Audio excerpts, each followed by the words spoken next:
My girlfriend left her laptop open, so I peeked and found emails planning a secret wedding with another guy. I RSVP'd myself, sat in the front row, and gave a toast neither of them will forget. I, 29M, thought I knew what betrayal felt like until last Tuesday morning when her laptop screen caught my eye while I was making coffee. The Gmail tab was open, and the subject line read, Wedding Venue Final Confirmation, June 15th. My blood went cold because we'd never talked about marriage, and June 15th was this Saturday. My girlfriend of 2 years had left for her morning yoga class 30 minutes earlier, kissing my cheek and telling me she loved me like she had every morning for the past 24 months. The laptop sat there on our kitchen counter, practically glowing with secrets I never knew existed. I should have closed it. I should have waited for her to come home and asked her directly.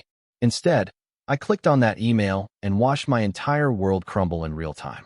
The email was from some fancy venue downtown, confirming the reception for 120 guests. The bride's name was hers. The groom's name belonged to someone I'd never heard of before. The wedding was in 4 days, and apparently, she'd been planning it for 8 months. My hands shook as I scrolled through months of correspondence. Dress fittings, catering menus, flower arrangements, photographer bookings. Every single email painted the picture of a woman deeply in love and excited about her upcoming marriage. The woman I'd been sharing a bed with for 2 years was getting married to another man, and she'd managed to keep it completely hidden from me. I found emails between her and her mother discussing how nervous she was about telling me. Not about the wedding, but about breaking up with me. Her mother had advised waiting until after the honeymoon, so she wouldn't have to deal with my reaction during her special time. They talked about me like I was some inconvenient obstacle that needed to be managed and disposed of quietly. The groom's name appeared in dozens of emails. They'd apparently been together for over a year, meeting while she was supposedly working late at the marketing firm. All those evenings she claimed she was stuck in client meetings or team-building exercises. She was actually building a relationship with her future husband, the man she was planning to spend her life with while lying in my arms every night. I discovered they'd been living together in his apartment for the past 6 months. She'd been splitting her time between his place and ours, and I'd been too trusting to notice the pattern. Her overnight work trips, her weekend conferences, her sudden interest in spending time with college friends I'd never met. It all made perfect sense now. The wedding was happening at an upscale garden venue across town. The guest list included her entire family, all her real friends, and his family and friends. I recognized none of the names except her parents and sister. These people had been celebrating her engagement and helping her plan this wedding while I'd been completely oblivious to the double life she was leading. What struck me most was how detailed and thoughtful everything was. She'd put more effort into planning this secret wedding than she'd ever put into our relationship.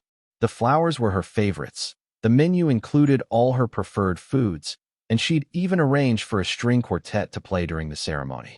This wasn't some impulsive decision or quick courthouse wedding. This was the wedding of her dreams, and I wasn't invited to witness it. I sat there staring at the screen for 20 minutes, reading email after email, trying to process what I was seeing. The woman I'd been planning a future with already had a future planned, and I wasn't part of it. She'd been wearing another man's engagement ring on a chain around her neck, hidden under her clothes. She'd been trying on wedding dresses while telling me she wasn't ready for that level of commitment. My first instinct was to confront her when she returned from yoga. I imagined the conversation, pictured her trying to explain or apologize or justify what she'd done. But then something darker settled in my chest. She'd had months to tell me the truth. She'd had countless opportunities to end our relationship honestly instead of planning to abandon me after her honeymoon like some discarded toy. That's when I noticed the RSVP email template she'd saved in her drafts folder. The wedding planner had sent it to help guests respond, and she'd been using it to track responses from family members. The template was simple: guest name, number attending, meal preferences, and a section for special requests. I opened a new browser tab and found the wedding planner's website. There was an online RSVP system for the wedding, password protected, but she'd saved the password in her browser's autofill. Within 5 minutes, I was looking at the complete guest list and seating chart. The bride and groom were seated at the head table with their immediate families. The front row of ceremony seating was reserved for grandparents and special family friends. I scrolled through the guest list, looking for someone who might not show up, someone whose absence wouldn't be immediately noticed. Then I found him. Her great-uncle from Oregon, an elderly man who'd RSVP'd months ago, but had recently been moved to a nursing home according to a family email chain I'd found. He wouldn't be making the trip, but no one had updated his RSVP status because her family assumed he'd handle it himself. I deleted his RSVP and created a new one under his name. One guest attending, vegetarian meal preference, and under special requests, I wrote that he was looking forward to celebrating with the happy couple after so many years. I assigned myself his front row seat and his dinner reservation. But that wasn't enough. The rage building in my chest demanded more than just showing up uninvited. I wanted her to feel the same shock and betrayal I was experiencing. I wanted her perfect day disrupted the same way she disrupted my entire life with her deception. I started researching the groom online. Social media profiles, work information, anything that might give me ammunition for what I was planning. He worked in finance, graduated from the same college she did, and seemed like a decent enough guy who probably had no idea about me. His social media was full of happy couple photos with her, dating back over a year. Photos taken on days when she'd told me she was visiting her sick grandmother or attending work events. The wedding had an open microphone session during the reception for toasts and well wishes. The timeline in her emails showed it was scheduled for right after dinner, before the cake cutting. Anyone could approach the microphone and speak for up to 3 minutes about the happy couple. Perfect. I spent the next 3 days crafting my toast. It needed to sound celebratory and loving at first, something that wouldn't immediately raise red flags. But it also needed to reveal the truth about who she really was and what she'd been hiding from everyone in that room, including her new husband. She continued her normal routine those 3 days, coming home each evening and acting like the loving girlfriend I'd always known. She cooked dinner Wednesday night and talked about her weekend plans with college friends. Thursday morning, she mentioned she might be unreachable Saturday because of some work retreat her company was hosting. Friday evening, she packed a small bag and told me she'd be back Sunday afternoon. Every word out of her mouth was a carefully constructed lie designed to keep me in the dark while she went off to marry another man. She kissed me goodbye Friday morning with the same warmth and affection she'd always shown, knowing she'd never see me again as a single woman. Saturday afternoon, I put on my best suit and drove across town to the garden venue. The parking lot was full of cars I didn't recognize, filled with people who were part of her real life. I walked through the gates like I belonged there, nodding politely to other guests who assumed I was someone's relative or family friend. The ceremony space was beautifully decorated with white flowers and flowing fabric. Chairs were arranged in perfect rows facing an archway where she would soon promise to love, honor, and cherish someone who wasn't me. I found the seat reserved for her great-uncle in the front row and settled in to wait. Other guests chatted around me, discussing how beautiful everything looked and how excited they were for the couple. Her family members sat nearby, dressed in their finest clothes, beaming with pride for their daughter's special day. None of them had ever met me despite 2 years of relationship with their daughter. When the music started and the processional began, my heart hammered against my ribs. Her bridesmaids walked down the aisle in pale pink dresses, smiling and carrying bouquets. Then came her sister as maid of honor, followed by a pause that made everyone turn toward the back of the seating area. She appeared in a stunning white gown, arm in arm with her father, looking radiant and happy. Her smile was genuine and bright as she walked toward the altar where her groom waited. This was the happiest moment of her life, surrounded by everyone who mattered to her, about to marry the man she truly loved. I watched from the front row as she exchanged vows with him. She promised to be faithful, honest, and devoted. She promised to love him completely and share her whole life with him. The irony was suffocating, listening to her pledge honesty and faithfulness while I sat there as living proof of her capacity for deception. The ceremony concluded with their first kiss as husband and wife, and the crowd erupted in applause. Rice and flower petals flew through the air as the newly married couple walked back down the aisle, beaming with joy.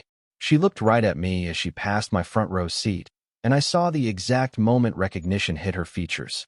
Her smile faltered for just a split second before she recovered, but I caught the flash of panic in her eyes. During the cocktail hour, I mingled with other guests and introduced myself as her great-uncle. People were friendly and welcoming, sharing stories about how beautiful the ceremony was and how perfect the couple seemed together.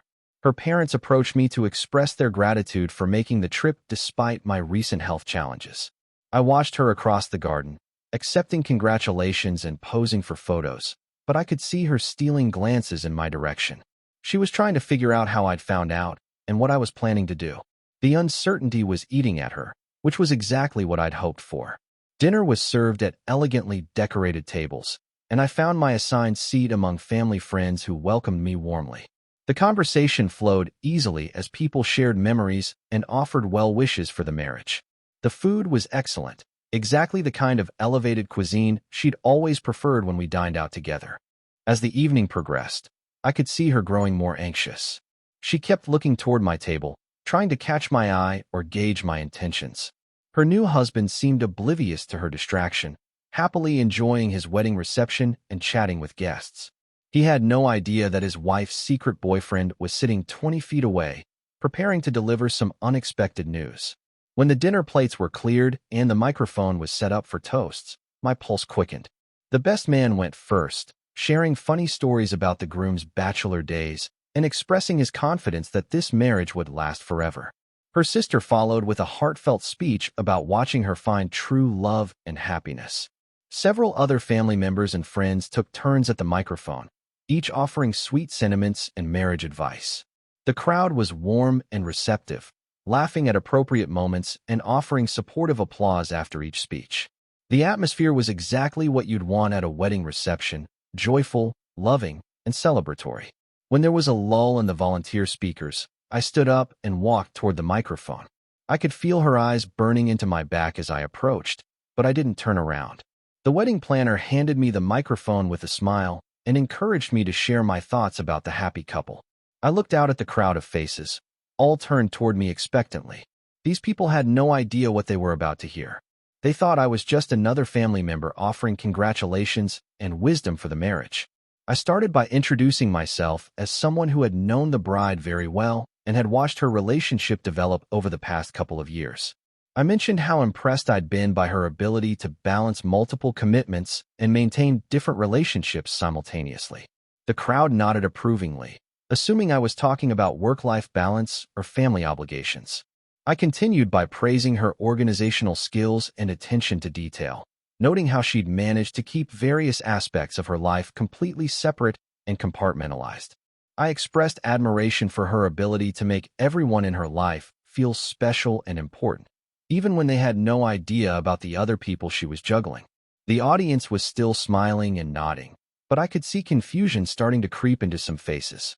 My tone was remaining positive and celebratory, but my words were becoming more pointed and specific in ways that didn't quite make sense for a typical wedding toast. I talked about how the bride had taught me valuable lessons about trust, honesty, and communication in relationships. I mentioned how she'd shown me that people aren't always who they appear to be, and that sometimes the person you're closest to is living an entirely different life than the one you think you're sharing with them. That's when I saw her stand up from the head table. Her face had gone pale, and she was clearly preparing to interrupt me, but I kept talking before she could reach the microphone. I told the crowd about how much the bride valued commitment and loyalty, and how she demonstrated those values by maintaining a devoted, loving relationship with someone for over 2 years while simultaneously planning this beautiful wedding. I explained that her dedication was so strong that she'd been willing to sacrifice her own comfort and convenience, splitting her time between 2 different lives to make sure everyone she cared about felt loved and supported. The confusion in the audience was becoming more apparent now. People were starting to look at each other with puzzled expressions, trying to understand what I was actually saying. The groom was staring at me with a frown, clearly not following my logic, but sensing that something wasn't right. I concluded my toast by revealing that I was the boyfriend she'd been living with for the past 2 years, the one she'd been planning to break up with after returning from her honeymoon. I explained that she'd been splitting her time between my apartment and her new husband's place, and that I'd only discovered the truth about this wedding when I accidentally saw her emails a few days earlier. I raised my champagne glass and offered my sincere congratulations to the groom for marrying such a skilled multitasker, and my compliments to the bride for pulling off the most elaborate deception I'd ever witnessed. I told them I hoped their marriage would be built on more honesty than her previous relationship had been. The silence that followed was deafening. Nobody moved or spoke for what felt like several minutes, but was probably only seconds. The bride was frozen halfway between her seat and the microphone, her face a mask of horror and humiliation. The groom was staring at her with an expression of dawning realization and betrayal. Then the chaos erupted. Her mother started crying and demanding explanations. His family members were asking each other what was happening and whether what I'd said could possibly be true. The bride finally found her voice and started denying everything, claiming I was some delusional ex-boyfriend who was trying to ruin her wedding out of spite. But the groom wasn't buying her denials. He stood up from the head table and asked her directly if what I'd said was true. He asked if she'd been living with another man while they were engaged, and if she'd been planning to string me along until after their honeymoon before ending it. Her attempts to deflect and minimize what she'd done only made things worse. She tried to claim it was complicated, that I didn't understand the situation, that she'd been planning to handle everything properly, but hadn't found the right time. Every word out of her mouth was confirming that my accusations were accurate. The groom pulled off his wedding ring and set it on the head table. He told her he couldn't be married to someone who was capable of that level of deception, someone who could lie so convincingly for so long about something so fundamental. He said if she could maintain a secret relationship for 2 years, he'd never be able to trust anything she told him ever again. I set the microphone back on its stand and walked toward the exit while the family drama exploded behind me. Mission accomplished. Her perfect wedding had been destroyed. Her marriage had lasted approximately 4 hours, and everyone who mattered to her now knew exactly what kind of person she really was. Update 1. The fallout from the wedding has been more extensive than I anticipated. She's been calling and texting nonstop since Saturday night, alternating between fury and desperate apologies. She showed up at our apartment Sunday morning, but I'd already changed the locks and had her belongings packed and waiting by the door. She tried to explain that she'd fallen in love with him, but hadn't known how to end things with me without causing pain. She claimed she'd been planning to tell me everything after the wedding, and that she'd never meant for things to go as far as they did. According to her, the whole situation had spiraled out of her control, and she'd been too scared and overwhelmed to handle it properly. I told her that maintaining 2 complete relationships for over a year wasn't something that happened accidentally or spiraled out of control. It required constant, deliberate deception and planning. Every lie she'd told me, every fake story about work trips and weekend conferences, every morning she'd kissed me goodbye before going to see him. Those were all conscious choices she'd made repeatedly. She wanted to know how I'd found out about the wedding and how I'd gotten into the reception. When I explained about finding her laptop open and using her great uncle's RSVP, she became even more upset. She said I'd violated her privacy and humiliated her in front of everyone she cared about. The irony of her accusing me of betrayal wasn't lost on either of us. Her family has been contacting me as well. Her mother called to yell at me for ruining her daughter's wedding and causing embarrassment for both families. She said I should have handled the situation privately instead of creating a public spectacle that hurt innocent people who had nothing to do with our relationship problems. I pointed out that those innocent people had been actively helping her plan a wedding while she was living with me and lying about it. Her sister had been dress shopping with her. Her mother had been addressing invitations, and her entire family had been celebrating her engagement while I was completely unaware of it. They'd all been part of the deception, whether they realized it or not. Her father sent a more measured message, saying he understood my anger but thought my response had been excessive and cruel. He acknowledged that his daughter had handled things poorly, but he believed destroying her wedding was a disproportionate revenge that had caused unnecessary pain to many people beyond just her. Update 2. It's been 2 weeks since the wedding disaster, and the aftermath continues to unfold in ways I didn't expect. The story has apparently spread through her social media circles and professional network, causing damage to her reputation beyond just the failed marriage. Her ex-husband contacted me earlier this week. He wanted to meet for coffee and discuss what had happened. I was hesitant at first, but curiosity got the better of me.